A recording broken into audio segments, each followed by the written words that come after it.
Hey everyone, Chris Sawyer. I am back, and the Varietal Show is back. I have my great friend Jean Hoefliger, and we are going to talk about some wine today. We're going to talk about this vintage, which is the 2021 vintage.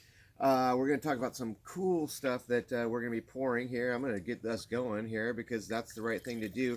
But let me just tell you guys. Jean and I met originally back in France, believe it or not, when you were at Lynch Bage. My first trip to Lynch Bage in Bordeaux, I met this man. Little would I know he'd be coming over here to the United States and start making amazing wines at various places. And I pretty much got to know you at Newton there. And you've done so many other things. You did. I saw that Chateau Saint Michel was on there too. Yeah, so I started working with Chateau Saint Michel 2 years ago, two vintages ago. Wow, that's great. Chateau Saint Michel, if you guys know, makes a little bit of wine, like little bit. Washington State, such a great place. But you know, I think that the wonderful thing about you that I love so much, Swiss. Well, yeah, it's pretty rare. Yeah, he's a Swiss guy. We're neutral, we're diplomatic, Yeah. we're very discreet. Yeah. We don't have an opinion on everything. It sounds French, but it's Swiss, so don't think it's French, you guys. Wonderful to be here. We're just kind of hanging out, tasting some wines, and this is the kind of new vintage of the rosé. And as you can see, it's a beautiful little package here. AXR, and a great. Word there, AXR, as we would know it. We're talking about some clonal. We're talking about some vine talk. Tell everyone what AXR means to us and what it means to you here. Yeah, well, AXR is actually a rootstock that during the phylloxera crisis, in the 1900s, was discovered by Dr. Ganzen from UC Davis, and he thought that it was phylloxera resistant, right? That these little bugs that were eating the plants from the roots, would not be able to kill the plant if we were to actually have an AXR rootstock. And a lot of people planted that rootstock at that time thinking it was resistant. It ended up not being resistant. And so we thought it was also the first time that the wine industry started taking a very close look at the importance of the part of the plant underneath the ground. Correct. And that's why we named it AXR. I love it. I think that's such a great one. So you're learning a lot here just by looking at the bottle and the name, the AXR. Great stuff. Wow, got a lot of tanginess to it. There's a lot of body and texture. It's not. I wouldn't say this is a patio pounder, as we think about very light rosés. This is something I'd be doing with lunch, and definitely I'm thinking about like a nice fish stew with this. I'm thinking about a lot of things. What do you like with this? Well, yeah, you're absolutely right. It's actually a rosé of Pinot Noir, and I think rosé is probably the hardest wine to make. Why? Because it's the wine that has the least contact with your ability to change them. The things that you can change on a rosé is really picking dates and your press fraction, right? And you have to make these decisions in order to extract the color and the aromas. Right. And so I think that sometimes things that are missing in a rosé are texture driven. Yeah. And so we started, adding and using the lees after fermentation to give a little bit more of that texture to make that wine a little bit rounder. That's great. Well, I love it. I mean, it's tangy, but it's just so bright. There's so much stuff going on in here. This is a 2020, very good vintage for rosé. It was actually, we made a lot of rosé last year, just by the way, you guys, just because of fire things. And one of the great things about it is you don't have much skin contact. You just have enough to make it this pink. And that's a pretty color. I mean, I really do like this color quite a bit. And I think probably one of the best things, and it shows that you are European at heart, Swiss, by the way, is it's 12.4% alcohol. I mean, come on, you guys. This is stuff you could drink, glasses of and have a great time. And that's bottles. Yeah, exactly. And where's the fruit from? From Carneros, actually. Oh, great. You know, in 2020, we have not produced any reds at AXR because of fires, obviously. And so, you know, the Pinot, the early picks of Pinot were really, you know, tasting fairly well and early before, you know, the smoke became a really big impact. And so I think the fruitiness of the rosé comes out fairly well. Yeah. You guys will appreciate 2020 rosés even more because of what we had to go through. All of us had to go through last year. And I think that this is a really good example of that. But this is where we're going with rosé. I mean, we are getting grown up here, you know, like we really are. And I think this is a very grown up style of rosé. It's not the light, just kind of sip it and move on. This is when we're stops in your tracks. You're like, wow, nice. I like this. You know, a lot of fruit. It's got some power in it, but it's got great acidity. I mean, honestly, the rosés are probably the one that took me the longest to learn. Because I can actually say that the worst wine I've ever made is probably 2006 Alpha Omega Rosé. Okay. Because unfortunately we had to do it out of Cabernet Sauvignon Petit Verdot, and we could only take the juice off skin after, you know, almost 2.5 days. So that wine had more tannins and color than the Pinot. So obviously, hopefully, I progressed a little bit, you know, since then and all these years. But yeah, it's a very difficult wine to make. Yeah, yeah. Well, tasting great. So let's move on here. We got another one. We've got a nice Cabernet right here. So single vineyard. Tell us a little bit about this, the V Vineyard. Well, the V Vineyard is actually located on the Spring Mountain side of Sonoma. Since, you know, you're in Sonoma and I'm at the border, being living in Marin, I thought it'd be kind of interesting to taste, you know, this side. This side is right next to Cornell, kind of 2.5 miles down south of Pride on the western side. Great. And has great elevation and a much bigger impact of the ocean fog. Yep. And so you end up having Spring Mountain but cooler. And I say that this little block, because honestly it's 10 acres, this little vineyard, this tiny little vineyard, when they first came to me to ask me to work with them, I was like, okay, is it worth the time and stuff like that? Yeah. And the fruit just expressed itself. It's high acidity, good tannins, and I think it's the future of where the California palate will go. I think we transition from lush and sometimes too sweet to having better balance, right? And that's a good expression. Yeah, having worked in Bordeaux as you have, and I've been there and I visited you there. You know, one thing that a lot of people don't really kind of conceptualize is Bordeaux, and especially the left bank where Bordeaux, like the Cabernet, is really grown, is very close to the ocean. It's actually way closer than you'd think. It's more like Sonoma County, or where we're at right here in Marin County.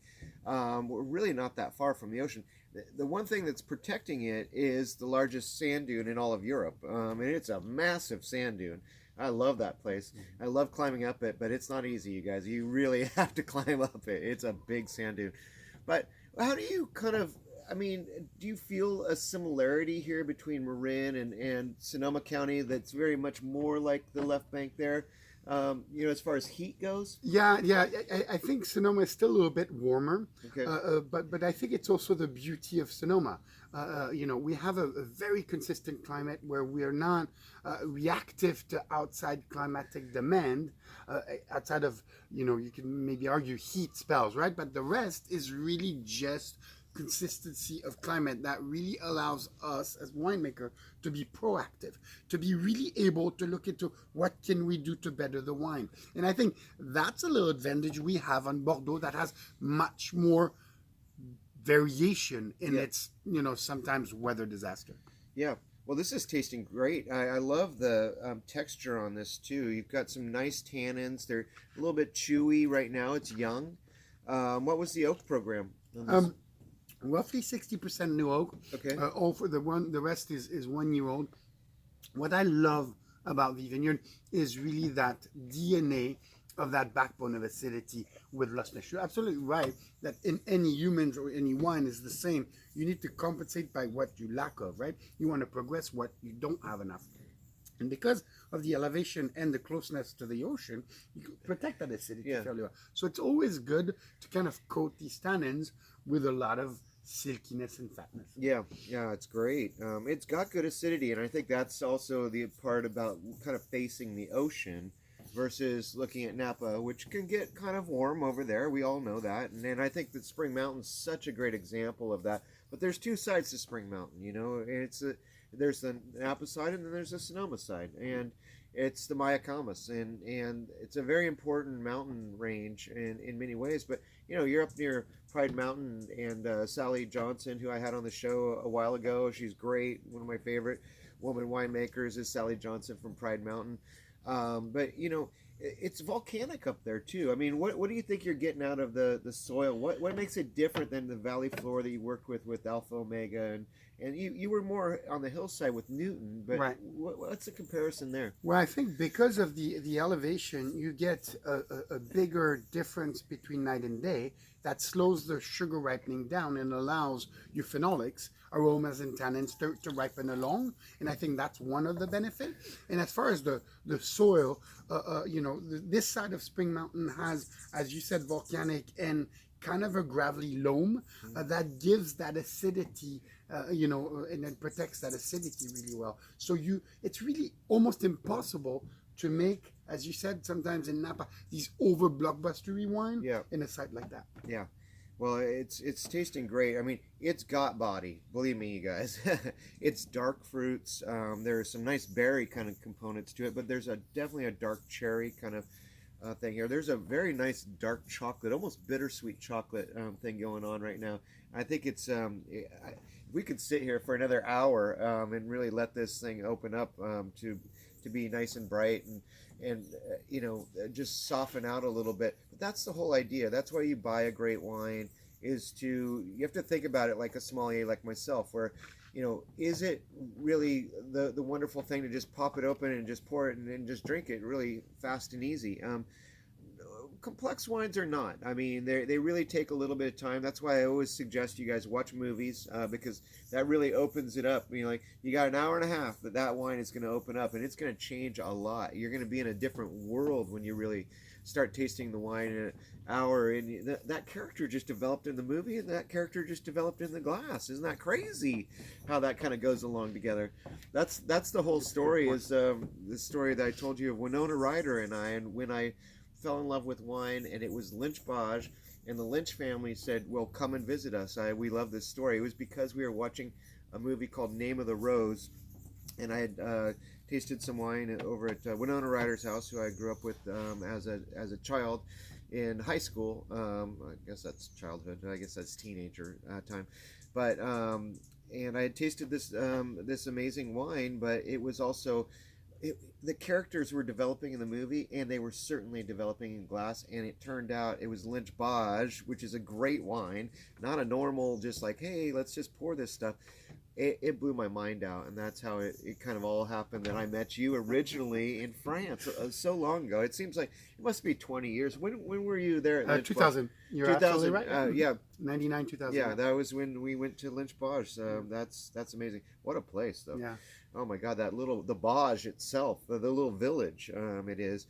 And it's right there in Pauillac, and it was amazing. You know, you came over to Newton and started working with them, and you were a great advisor to them, and really helped, you know, take them to the next level. We love Newton. I mean, like, you want to talk about one of the great wineries of Napa Valley, and it was hard last year watching their, you know, some burning there, and it took out most of the buildings. And the great thing is that they are a great winery, and they do have the ability to rebuild it, and they will rebuild it. There's a lot of things about the heritage of the property and some of the gardens there that really just, they're gone, but they will come back. And that's a positive thing, I think, about Napa, is that we can't let Newton go. It's not going to happen. So lovely place, and we certainly enjoy it. Did you have a great time working there? Yeah, I still do, and you know, as you said, the most beautiful, promising, hopeful thing is that they have decided to commit to rebuilding. They lost 67 acres out of 70 planted. They lost all buildings, and they're still going back at it, rebuilding it all, because Newton is a representation of Napa Valley within a property. It has a diversity of soil and exposition that you rarely see. So I think that's really something that is exceptional and very hopeful. Yep. So this is a great wine that I got to know a few years ago. The Debate. You guys ever hear that word, Debate? I think after last year you did.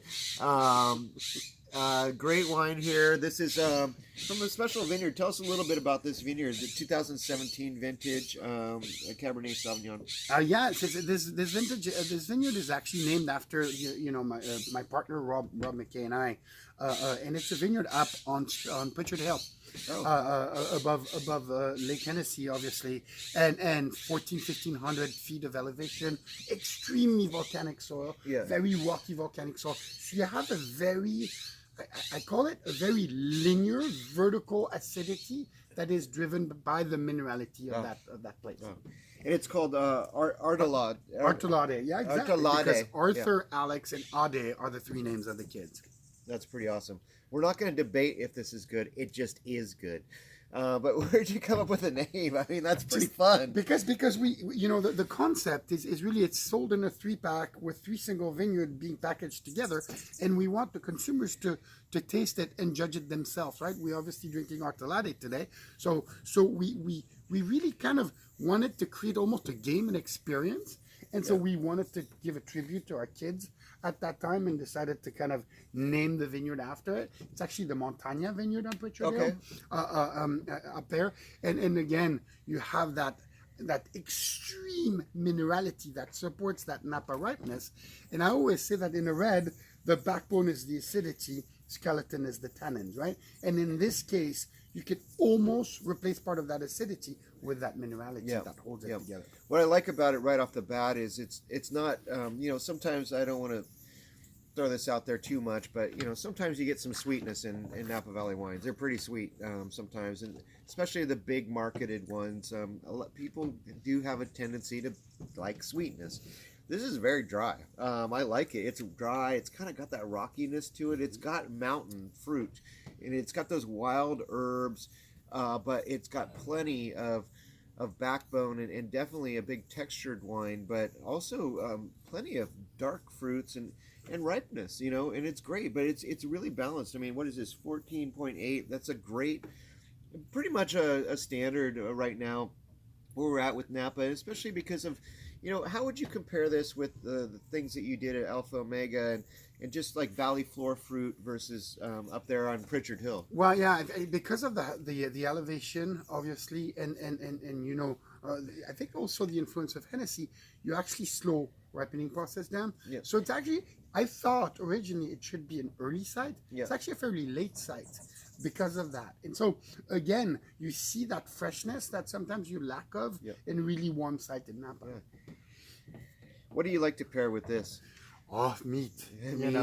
Meat, everyone, a meat. great steak. Yeah, yeah. I could see this. I mean, the thing about it is, I think eggplant would be good with this too. If fatness, you're, a little bit of fatness, get some skin on there from the eggplant, and I mean, we're getting into, here we go into harvest, but we're also going into picking a lot of fruits and vegetables, especially the vegetables right now, and eggplant, definitely some coming up in our yard. We're going to have to figure that out. But I like eggplant and Cabernet actually quite a bit. Yeah. It can be very, very good. I like to put a little cheese on sometimes, just because that's the right thing to do, right, you guys? Oven baked eggplant, just slice them, horizontally and just leave them really become so round and voluptuous. Yeah, we kind of make a lasagna where we kind of like cut it really thin and kind of stack it with some really good sauce in between. I'll be at your house. Yeah, no time. right down the road. Jesus, no, it's great. How about this? What did you like? This single vineyard here, mountain fruit, but hey, we're talking about a different mountain. Remember, so just if you don't know where Pritchard Hill is, this is a look at Oakville, but look pretty much due east.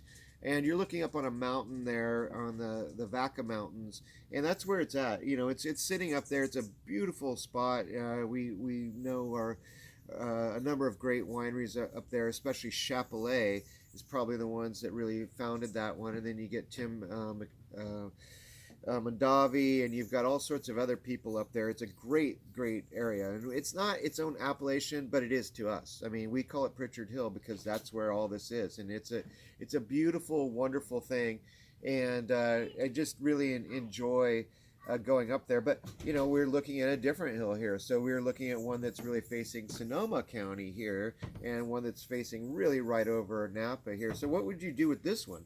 Oh, yeah, I was thinking about a really creamy, mushroomy pasta with that. Because I think the like a portobello mushroom or something like that kind of macerated a little bit in the cream to even add that silky content, but also the texture of it would work fairly well with the Vineyard. I just took another sip of this, and this has got some elegance to it too. That's Pritchard Hill is just a very, very special place, you guys, and we can't talk enough about it, really, what the quality is up there, because it's all about quality. You just can't not do quality up there. Yeah, no, it's really as you said, the only people that are legally allowed to use Pritchard Hill as an appellation is Chapelet, because they founded that appellation. Yeah. But it's really an amazing part of the valley. It's fairly North Valley, but really elevated, and that compensates ripeness and coolness all the time. Yeah, that's great. So just give everyone a little insight into the harvest. You started with the little Sauvignon Blanc so far. What's happening out there? Well, yeah. So we're doing a little Sauvignon Blanc, a little bit of Rosé. We picked Richie Sharp. Yeah, Richie, Russian River Valley, one of the most amazing Chardonnay vineyards. And the vineyard is actually on AXR rootstock, so that's also obviously for AXR. And so we're seeing in 2021, because of the lack of winter rain, the plant adapts, right? The vine is actually very smart. If it doesn't have enough water to suck nutrients out of the ground, it's going to produce a little bit less fruit. So it produces less fruit, but that fruit usually is fairly complex, fairly concentrated. Yep. So we are down in yields about 30-35% on Sauvignon Blanc, but we're seeing at fairly low bricks because the vintage was not that warm. Yeah. We had very little heat spell, it was fairly consistent. So it protected the acidity and the flavors. So we have lower yield, but at lower alcohol, higher acidity, which I think is That's great. How would you compare it to 2015, which was a very drought oriented year? And it also had the bud break was not, it's kind of a tough year at the beginning of the year too. Yeah. So how would you compare this year to 2015, which was more drought affected? Much colder. Much colder as far as number of heat spell events. Yeah. Of course, it can all change because we're probably still a month away, from the most of the cab sites being picked. But so far, the consistency of temperature in 2021 is better than 15. That was a little bit more on the hot side. Yeah, well, you got it right here, the insight from Jean himself. And what a great pleasure to sit here and drink some more wine with you. I always enjoy hanging out with you, and it's great to have you on the Varietal Show. So I want to thank everyone for tuning in once again to the Varietal Show, and please keep on checking out what I'm doing on my website at sawyersom.com. And what are the best websites to find these wines? Well, obviously, Vineyard.com and the debatewines.com would be the two, and AXR NapaValley.com for this one. But you could also, contact this gentleman. He knows pretty much everything about wine. Well, I appreciate that. Always good to see you. And likewise. I love the fact that you're here with us. Thank you.